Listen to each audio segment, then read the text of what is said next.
Derik Queen will dominate again for the Terps.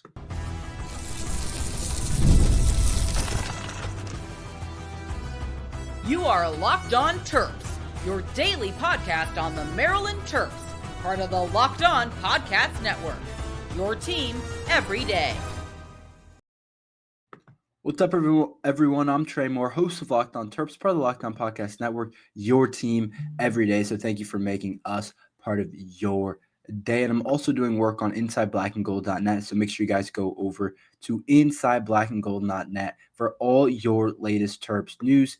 And today's episode is brought to you by FanDuel. You can start this season with a big return on FanDuel. New customers can place a $5 bet, and you'll get started with $150 in bonus bets if you win your first $5 bet. Just visit FanDuel.com to get started. I think that we are going to watch Derik Queen and the entire Maryland team dominate on tonight. I was going to say on Saturday, but tonight actually against Mount St. Mary's. I don't know about you guys, but I'm really excited to watch Maryland basketball this year. I think this team's as good of a team that we have seen in a while. I think it's deep. I think it's got good guard play. I think it's got big man play. And I think that it's a breath of fresh air from next year. I think it's a breath of fresh air from football season. And tonight we take on Mount St. Mary's, a team that's nothing special, definitely nothing to worry about, I would say. And I expect Derik Queen, the Terps 5-star freshman, who looks like one of the best players in the entire country, not just one of the best freshmen. He looks like one of the best just players in the entire country, at least from his first performance, which I absolutely expect to continue on. And I think tonight against Mount St. Mary's, we're going to see another big Derik Queen game, but I also think we're just going to overall see a huge game from the Terps on a Friday night. I think that we have the talent advantage over Mount St. Mary's, basically every advantage you can think of, we own in this game against Mount St. Mary's.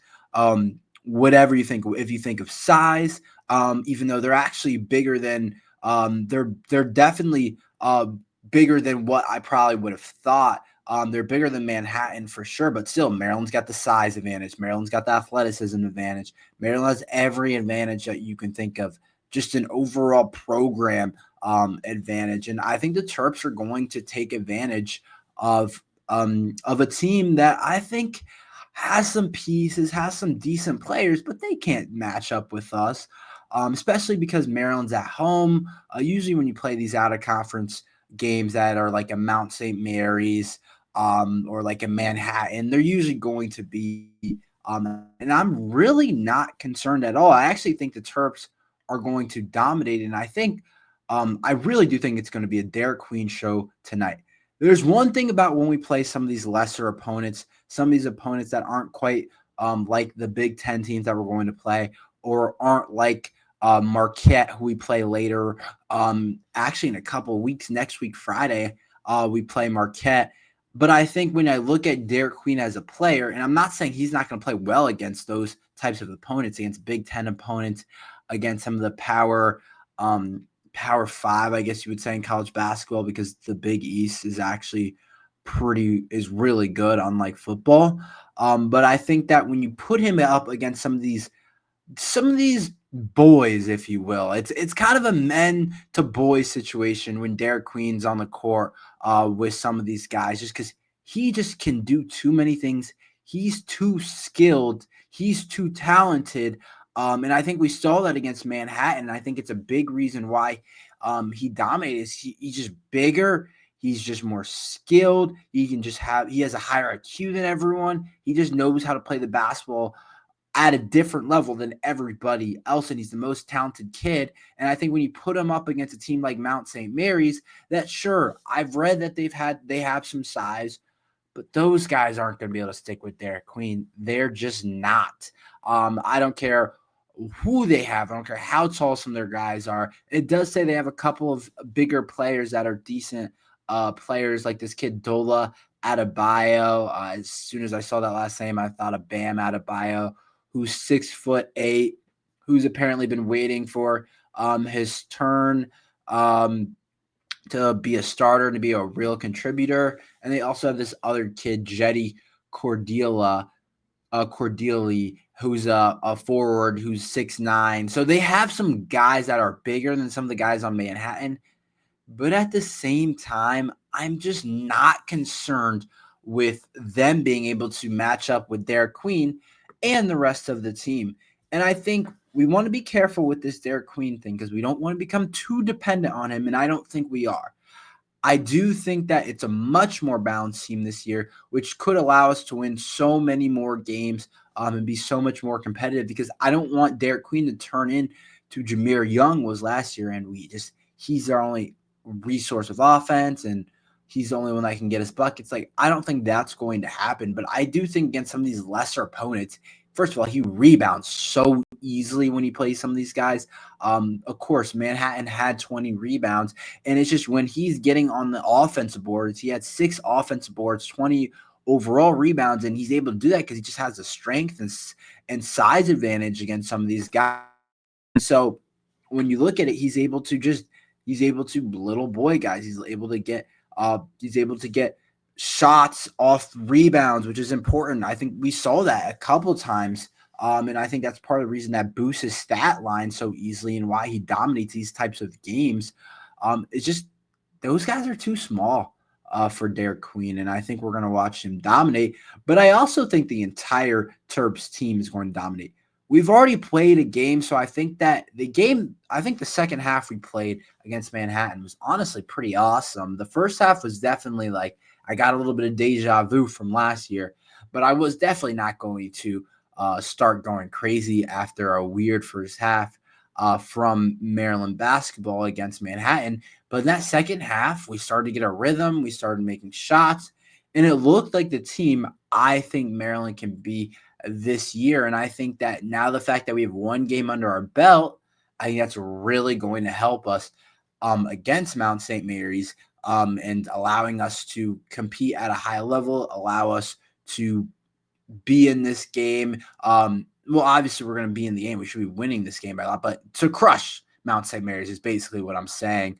I think it's going. Obviously, we don't have 5 or 10 games under our belt where we should have really, really top end rapport. But I think just getting one game at the end, feeling out what Kevin Willard expects from you, seeing kind of where you lie in the rotation and those different things, I think that Maryland's going to be more prepared, more ready to start the first half well and have a really good second half as well, which will lead to maybe blowing out Mount St. Mary's by even more than what the spread is. But I do think the Terps team will dominate. And I think when you look at it, if they start focusing on Derik Queen, that's when you get Julian Reese going. That's when Julian Reese starts to eat.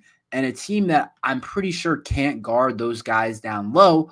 Other guys, kick out shooters, Selton Miguel, who we'll talk about later, Rodney Rice, all these different guys that shoot the ball well. Jacoby Gillespie has a pretty looking shot. Be ready because they're not going to guard those guys one-on-one. And I also think Mount St. Mary's could struggle because they lost a lot of guys. They lost 4 out of 5 of their starters, I read. And they had a lot of roster turnover.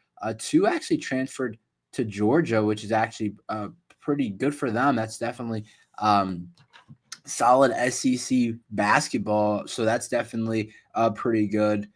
So I'm happy for them, but I also think that they lost 2 guys that went to Georgia, and they've lost other guys, and they only have 1 guy returning that's starting. And I think that plays into Maryland's favor because Maryland's already a team that if you're not going to be able to take advantage of Maryland not having a ton of rapport with their lineup, having a couple of new starters in there, if you're not able to take advantage of that with the lineup that matches up really well with Maryland in terms of experience and playing for Mount St. Mary's, then I think you can struggle, especially when you're a team like Mount St. Mary's that's not a top-end team, a team that's not awesome, a team that's not super talented. So I totally expect the Terps to dominate, but specifically I expect Derik Queen to have himself a big day for the Terps, and I think that he will absolutely go off for Maryland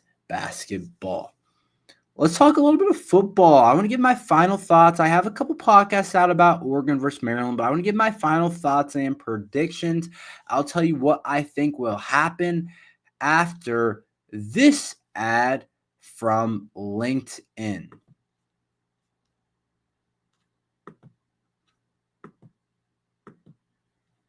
When you're hiring for your small business, you want to find quality professionals that are right for the role. That's why you should check out LinkedIn Jobs. LinkedIn Jobs has the tools to help find the right professionals for your team faster and for free.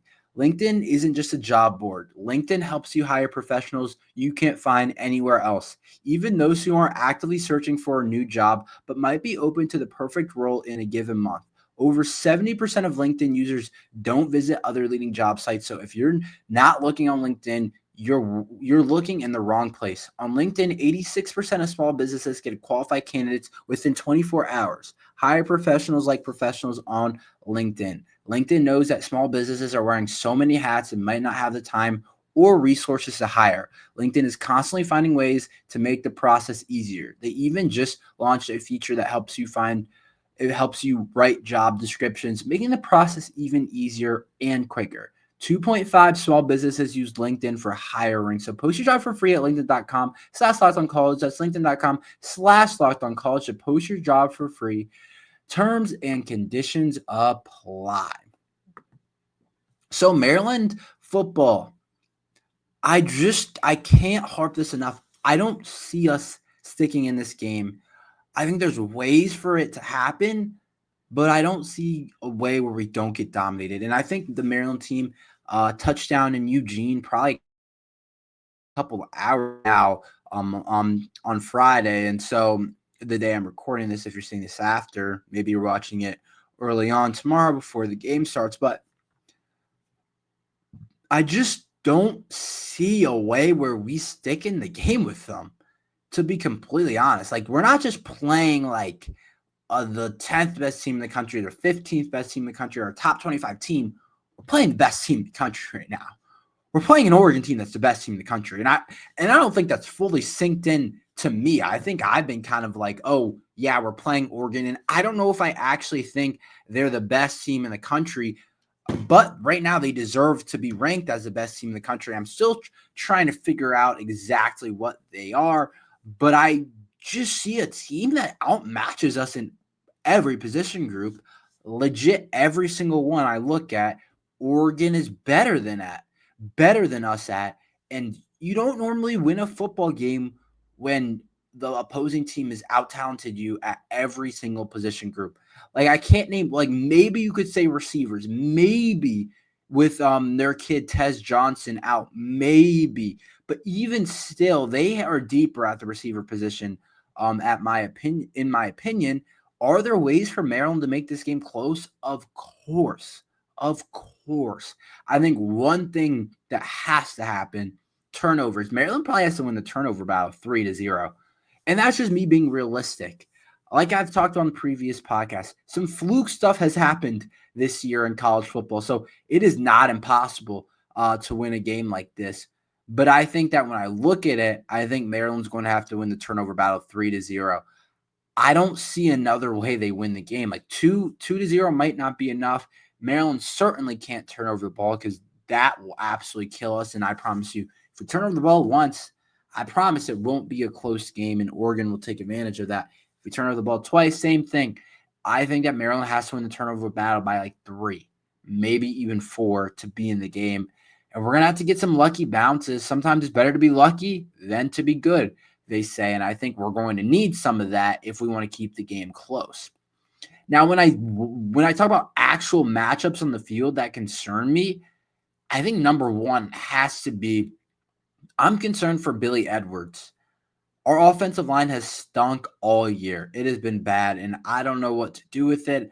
I want Coach Loxley to be able to recruit more consistently across the offensive line so we don't have to rely on 50 billion transfers and guys from Division II. Like, I want to have guys that we have recruited that are really good players, and I think we have the chance to do that with our current or the freshmen right now that are among the offensive linemen in that class. But I think that when I look at Oregon, they got some studs up there on their defensive front.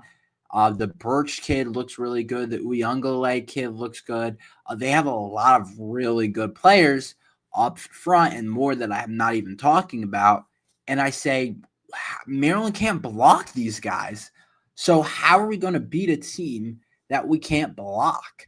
And I'm not going to say if our offensive line has a day, we're going to stay in the game because I haven't seen our offensive line play good in so long. I don't know the last game I was like, that was really solid offensive line play. It doesn't really happen much at Maryland at all. But I do think that the offensive line play is going to be a huge part of this game. And I don't expect Maryland's to be good. I think Oregon's defensive line is one of the better units in the country. And I think Maryland's offensive line is probably one of the worst in the Big Tens. And that doesn't make a formula for winning games, to be completely honest. It's going to put way too much pressure on Billy Edwards. Ty Felton, Caden Prather, those guys are going to have a lot of trouble getting open down the field. Not because I think Oregon's corners are really good. I think they're very capable for sure. They have some really solid guys back there, but because I think that Billy Edwards just isn't going to have enough time to throw the football, and that's going to be tough for Maryland and Maryland fans to watch that. And I also think we're playing a Heisman candidate, like a top 5 guy in the Heisman candidates and what a lot of people think. And when you look at the Heisman odds and Dylan Gabriel, we couldn't stop some other quarterbacks that don't come close to Dylan Gabriel and his talent. So why would I think we can stop Dylan Gabriel? Just doesn't make sense. I think Dylan Gabriel's been really good this year, and we can't stop anybody. Don't forget, Max Brosmer of Minnesota passed for 320 and four touchdowns, probably his best game of the year against us, probably. Remember Aiden Childs at Michigan State early on in the season? Dominated us. Remember the Indiana quarterback, Curtis Rourke? 359 yards, 3 touchdowns. I'm scared for what Dylan Gabriel is going to be able to do against a Maryland defense and a Maryland secondary that is pretty bad. The Maryland secondary is pretty horrible. That corner room is just not that good. And when you go into Eugene, Oregon, even if they don't have Tez Johnson, who's their leading receiver, they have Evan Stewart, they have a bunch of good tight ends, they have Holden, they have so many good players, and it's really hard to match up with a team like that because I don't feel like there's anybody out there where you're like, oh, like leave that guy in one-on-one coverage. We should be fine. Like they don't have a guy like that. Every single one of their guys can beat somebody. So I do think that I think Maryland's going to get crushed against Oregon. I probably think Oregon covers the spread. I think it's 25. I don't think Maryland can get it close, but that's my prediction for the game. Let's talk about Selton Miguel. He didn't play in the second half. Why was that? And will he bounce back tonight? I'll talk about that after this ad from Robinhood and FanDuel.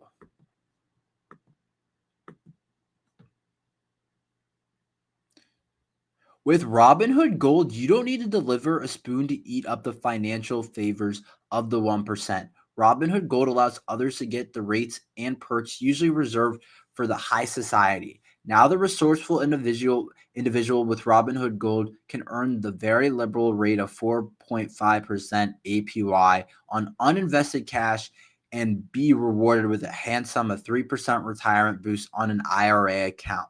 Robinhood Gold provides the privileges of high net worth for any net worth. These generous benefits are now available only for $5 a month.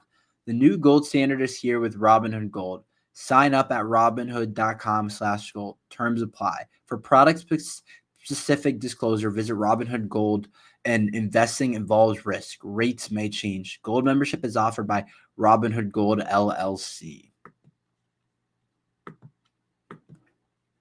Get ready to tackle the NFL action with FanDuel, America's #1 sportsbook. Because right now, new customers can bet $5 and get $150 in bonus bets if you win. The FanDuel Sportsbook app gives you everything you need to place your live bets on the NFL, all in one place. So when you get the hunch in the middle of the game, you can check out the latest stats, view live play-by-plays, and so much more on the same page where you place your bets.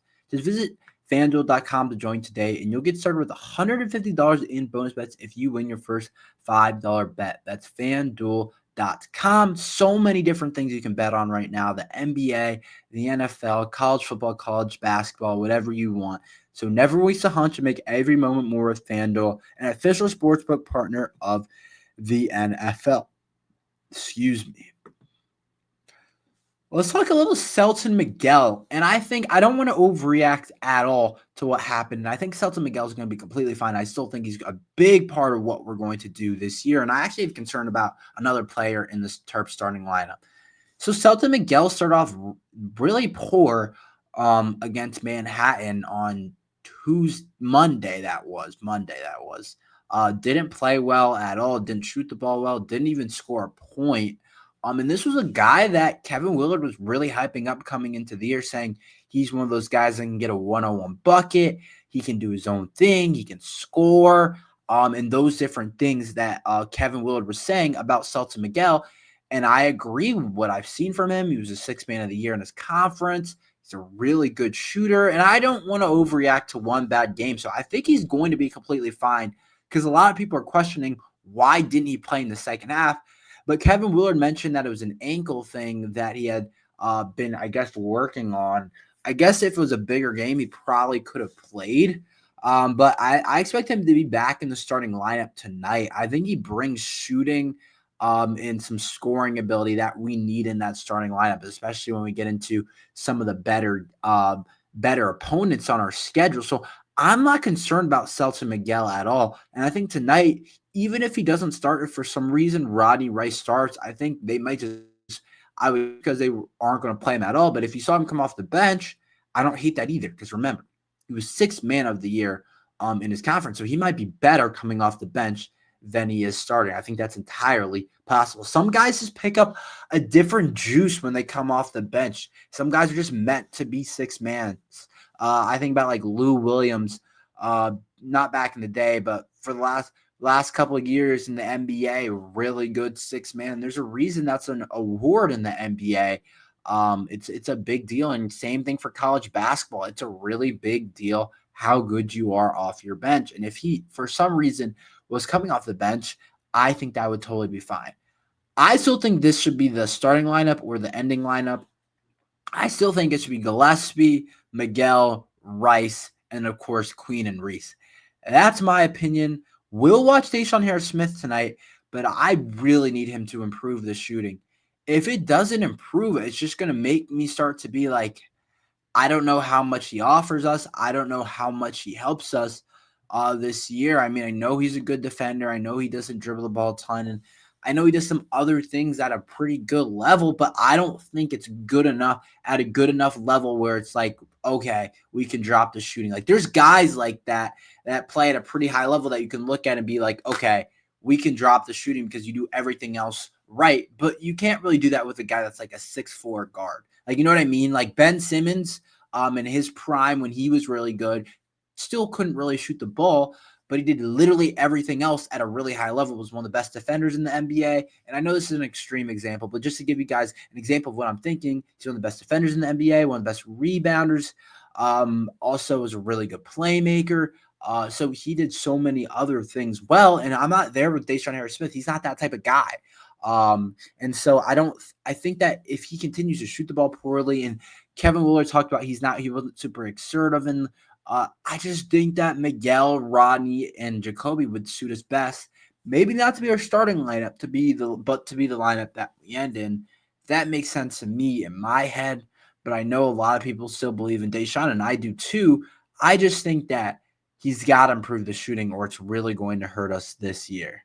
That's all we have for today. Thank you for listening to Locked on Terps. Make sure you like and subscribe. We're here every day talking Maryland football and basketball. So thank you for listening to Locked on Terps.